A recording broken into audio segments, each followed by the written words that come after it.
Tales from my D&D campaign. Previously, You could call us undead hunters. you think we can trust them? I'm guessing yes, since one's sitting across the table from us. Yes, yes! I shall not fail you, Baron Deathmoor. All shall wither before you and our king of the other world. Baron Deathmoor is historically one of Cornello's most powerful lieutenants. Now, the borders shift over time as the kings vie for powerful spirits, and almost none of our information on a Shadowfell is less than 2 centuries old, but the province of Woodbridge is in an area that is traditionally held by Cornello, who rules most of the northeast. In my father's stories, though, Baron Deathmoor was destroyed. Does that mean they were just fairy tales? Perhaps this is a new Baron Deathmoor. A group of orcs are sneaking into Vistria. All right! One was slain in Redfield, near the border of Forever. It said, We's gonna see how close we can get. Get close to what? Don't worry, we'll find those orcs. Okay, so how do we find them? I don't know. Good question. It was easier said than done. The last news of the orcs' position was over 2 days ago, when one of them was killed near the border between Redfield and Forever. Even if the others had been near there, and even if you assumed they were moving generally deeper into Vistria, that placed them anywhere in a 50 to 60 mile cone right now, and a much larger area by the time the party could ride out there. Well, you and I are fairly powerful priests. Perhaps we should seek guidance on this. Then you're coming along? Mahar and I will go with you. I have no love for the orcs. And I'm stuck with him. Okay, what's the best divination spell I can cast at this level? Divination. Yeah, the best divination. The divination spell. Right, the best divination spell. Just cast divination. No, I mean, which one? Divination. So you guys rested and memorized divination in a bunch of your 4th level spell slots. Have you figured out what questions to ask? The obvious question would be, where are the orcs? Right? Right, but if we ask that, and it takes us 2 days to ride there, they'll have moved on in that time, and we won't be much better off. Oh, I see what you are getting at. Then my question for Anku would be, where should we go to find the orcs who are sneaking deep into Vistria? Right, that's the obvious question, and the answer, which you immediately get upon casting your divination, is... Okay. To find the ones you seek, journey down to Houghton Creek. Then ride as hard as driving sleet. It's not a venture for the meek. Engu is surprisingly cryptic. Also rhyming. The answers from divination can be very straightforward or very indirect, as the plot requires. Most of Houghton Creek cuts across Jonason's province, the earldom of Hanley. That's still a pretty large area. Perhaps, but if we trust in Enku's advice, I'm sure things will work out. Sure. Have some faith, Mahar. Well, in the meantime, I might as well use my castings. I'll ask Sirius, where is Baron Deathmoor? Baron Deathmoor is passing through the Vale of Misery. Where is that? You've never heard of it. Is it in the Shadowfell? I don't remember it on our rather limited maps, but it seems likely. What else do you want to know? I haven't been with you very long, so I don't know what is most important to ask. I want to know who sent these orcs. You don't think they just came on their own? They're acting pretty weird. Alright, I will give that a try. Sorry, Zahir. I rolled your failure chance, and your god provides no answer. Damn! On the plus side, when the spell divination fails, you know that it failed, so it doesn't feed you false information, which is better than the arcane equivalent. Contact Other Plane can lie. You could still ask about the other orcs, right? Yeah! You should try to find out who really sent Marp and those guys. Alright, I'll cast my second divination and ask that. You ask Sirius who sent the orcs that attacked Corso's Chasm? The answer you get is Old One-Eye and the Flame of Passion. Shit, it is the god! Really? Old One-Eye is a name for Grumsh, the orc version of Marduk, and the flame could be the orcish god Infernus. So that orc sorcerer wasn't just suffering from sunstroke? Wow, if that's true, that's really disturbing. Somehow all those divinations seem to raise more questions than they answer. But at least now they had a starting point in their hunt for those uncharacteristically evasive orcs, and they ride southeast into Hanley. 1 day later, they were passing through the farm country, about 2/3 of the way to Houghton Creek, when Little One spotted some motion. Invisible motion. Akuatoa? Wearing a hood, but yes, the silhouette is clearly... I searing charge him! Little One streaks off his horse in an arc of flames, striking with brutal force, nearly killing it in a single blow. Ah, it's not a monitor. It must be a regular Diluvian spy. The hand kills them every once in a while, but we can't normally catch them alive. Duke von Christoph has a standing order. If any KT is captured alive, he wants it held until he can personally interrogate it.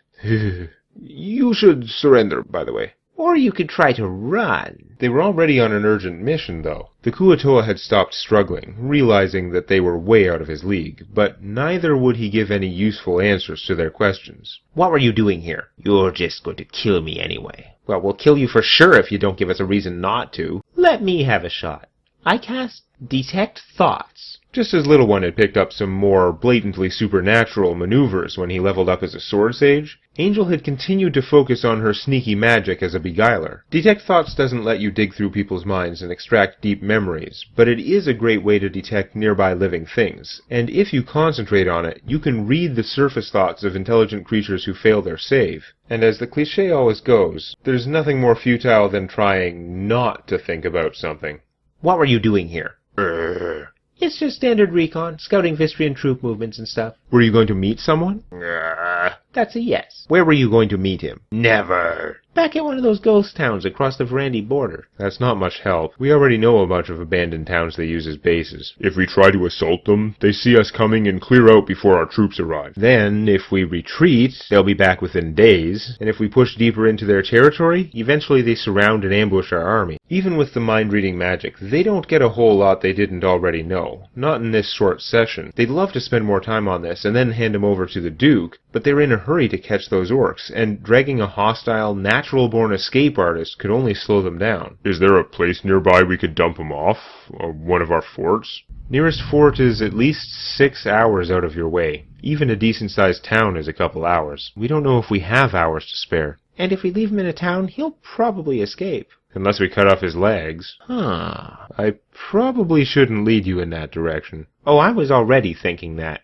If we cannot take him with us, perhaps it would be more humane just to kill him. It's a tough call, but they finish him and ride on to Houghton's Creek. When they reach it, they pick a direction and continue on, soon coming upon a wounded soldier. His patrol had been attacked by a trio of orcs. His horse got spooked and threw him. My leg is broken and I can't move my arm. I don't know why they didn't finish me. Orcs just want a challenge. Or at least a fight. Well, I'm certainly no threat now. Did they say anything? Battle cries, gibberish, then they left, and one said, "Swords this way." They're headed for the Earldom of Sword. Didn't you say that's where you live? And his in-laws. But did they mean the Earl of Sword? Or his main town? Or something else in the province? You don't think they meant... That's what I meant! The 12-foot-long +3 greatsword for which the earldom got its name. A weapon so large, it took 2 hands for a frost giant jarl to wield it. The rhyming divination had not sent them to the orcs. It had sent them where they needed to go to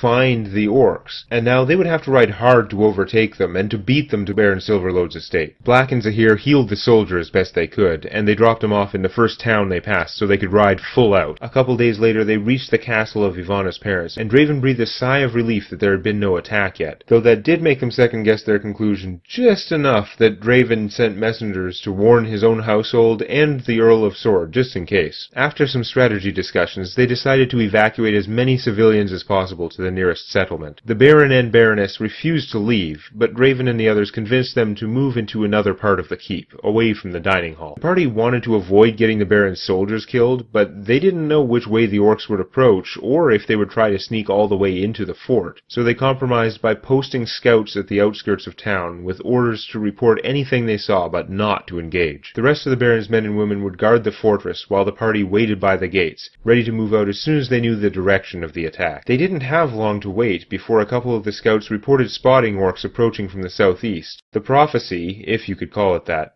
had told them to ride fast, and they had made it with only a few hours to spare. They advanced to meet the enemy in a wide open space, leaving the guards to seal the fortress as tightly as they could. On the field of battle, the 6 heroes lined up and watched as 3 orcs sauntered towards the town. "Watch it, guards. Them's harder than they looks, even the girl. I can see from all their fancies. Think I'd have play to fit me? It's not just the fancies. Them's hard underneath. Can see how they moves. Sees that elf sword? He may be the one that beat Marp. That was down in Dwarfland. Best get your shield on anyway, eh? That's right, I killed Marp in a duel. He fought well. I didn't know him up, but I heard he was odd. We need to all attack at once. We should try to talk first. Orcs don't value information the way we do. They might just tell us what your spells didn't. And the big one looks them over as he equips his shield, announcing, Well, it looks as you may be a proper fight, so I ought to introducify us. I'm Berg, with the stupid hat is Zill, and the long hair be Ing. Why do you want the sword? We's looking for a way to join Kajor's crew. Kajor's got hard boys. One or two of us might prove ourselves by killing one of them. But I wanted to keep my boys together, all four of us, and there's no way we'd all cut it like that. Only 3 now. Mick was fathead, got split off from us and shot up. His own fault. Mick made mistake, but he was one of us. We owes Grumsh some humans for Mick. Ing asked Del if he knew anything else might get us in. Del said might be we could show off by taking the sword, and he told us where to find it. Have to admit, sword from a frost giant boss be hella ka. Hella ka. Ka sword for Kajord. Hoi hoi ha. Zill seems to find that hilarious. Del, we'd better not have to fight Delures. You're a WoW druid? Whatever, we can take a druid. His spells deal damage in the tens of thousands. Okay, maybe we'll pass on that. So, who the hell is Del? Del is with Kajord. He beat Varg to join, and I knew Varg. Varg was odd. Del's a scary gar. Ing, you tellin' you scared of Del? Only fatheads can't be scared. There's a place for fear. Fear don't mean you can't fight, means you watch your arse. You sees a old fat dragon, you should be feared. You sees a Montor, you should be feared. You fightin' Kajord, you should be hella feared. And I's looked in Del's eyes. You should be feared of Del. If you say, Ing. Is Del an orc? Course he's an orc. He's with Kajord. This getting stupid. Spread out, boys.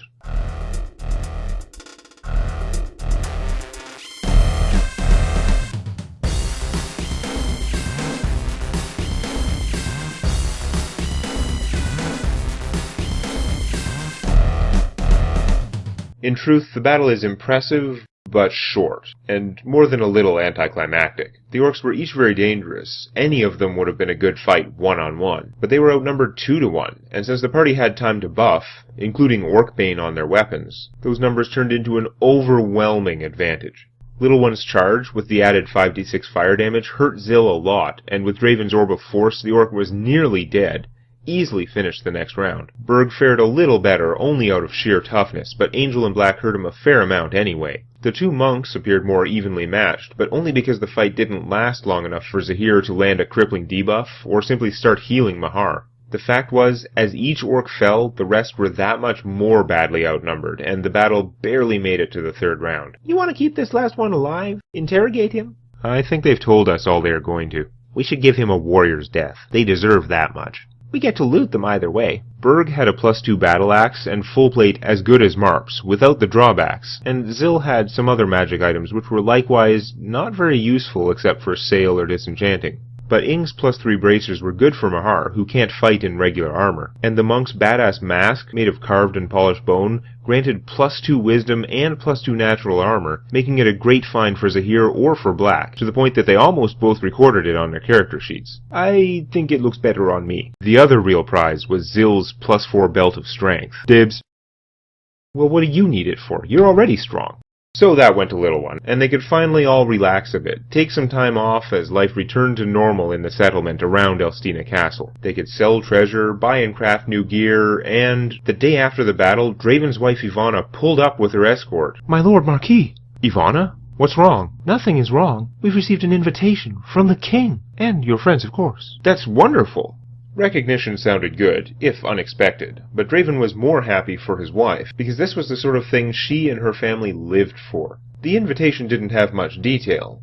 When the king requests your presence, you're supposed to just come. But the tone suggested good news. The date on the invitation was in about 2.5 weeks, though at carriage speeds the 400-kilometer journey would take about half of that time. So after reporting back to the Hand and doing their bookkeeping, they boarded the wagon train and headed west. Ivana had brought all 3 carriages from Draven's estate, along with their 4 outriders. The Marquis and Marquess would ride in the first wagon, with the head of Ivana's guard, Sergeant Richard of Pine Creek, seated beside their driver when he wasn't riding. The rest of the party would cram in the second carriage, while the larger, more basic third wagon would accommodate the guards, including the riders not currently on shift. Diluvian military activity had been low for some time now. Even the volatile coastal and border regions hadn't been attacked in at least a month, and at times like this, the Vistrian countryside could be surprisingly peaceful. Even more than the dwarven nation of Tark, civilization here had crowded out or suppressed most sorts of monster activity in the middle part of the realm. They passed numerous caravans and other convoys, as well as a column or 2 of troops moving to the front, and as they went their outriders challenged and in some cases inspected passing travelers, by the authority of Baron Silverload, to make sure everything was in order. On the second day, they even saw an artificer who waved cheerfully as he passed by, riding upon the shoulders of his huge stone golem. They didn't see a single non-human on the road, though,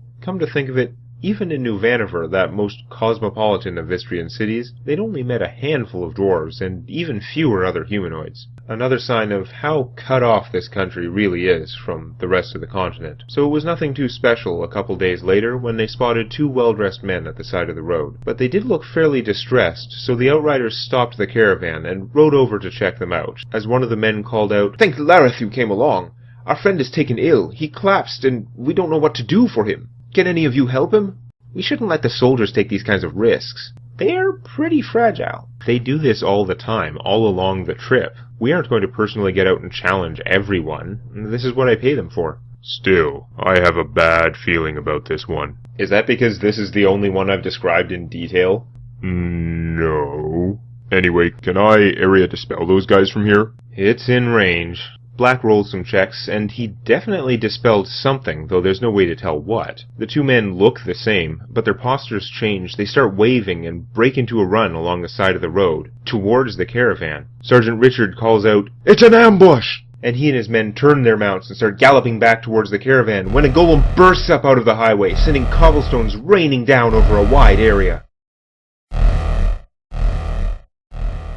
Next time on Tales from My D&D Campaign.